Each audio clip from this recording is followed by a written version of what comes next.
Hello viewers, welcome to చాలా wax విఏజిఎస్. ఈరోజు మనం అద్భుతమైన కొబ్బరి పచ్చడి ఎలా చేయాలో చూద్దాం. చాలా బాగుంటుందండి ఇది. ఒక మంచి కొబ్బరి చిప్ప ఒకటి తీసుకుని ఇలా ముక్కలు చేసి పెట్టుకోండి.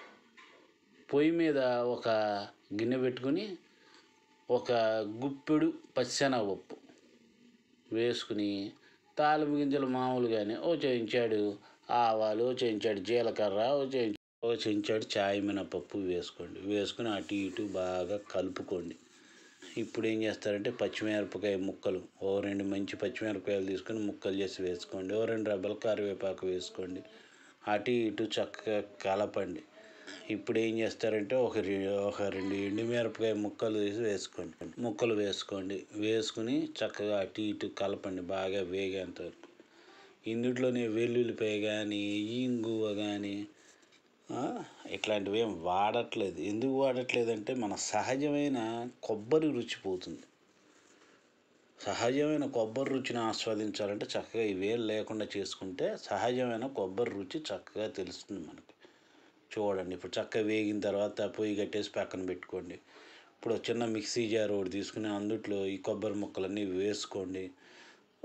కొద్దిగా చింతపండు, ఒక గోళీకాయ అంత చింతపండు వేసుకోండి. ఇప్పుడు ఏం చేస్తారంటే ఈ వేయించిన ఎండుమిరపకాయ, పచ్చిమిరపకాయ, కరివేపాకు మిశ్రమం ఉంది కదా, మొత్తం వేసేసుకోండి. ఇప్పుడు ఏం చేస్తారంటే రుచికి సరిపడా ఉప్పు నేను ఒక పావు చెంచాడు పైన కొద్దిగా వేసి చక్కగా మెత్తగా ఇలా పట్టుకోండి. అయిపోయింది. దీనికి తాలింపు అవి ఇవి వేస్తే మళ్ళీ రుచి మారిపోతుంది.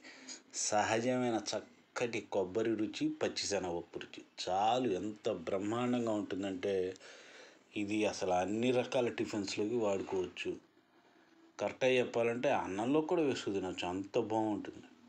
మళ్ళీ గార్నిష్ అని అదని ఇదని కొత్తిమీర వేయటాలు, తాలింపు వేయటాలు, తాలింపులో మళ్ళీ జీలకర్రలు, వెల్లుల్లిపాయలు, ఇవన్నీ అవసరం లేదు. అంత అద్భుతంగా ఉంటుంది అన్నమాట. ఇది చాలా బాగుంటుంది. సహజమైన రుచి అండి ఇది. ఇలా చేసుకోవాలి చక్కగా, ఎంతసేపు అవి ఇవి కాకుండా. Please subscribe, share and like. Thank you.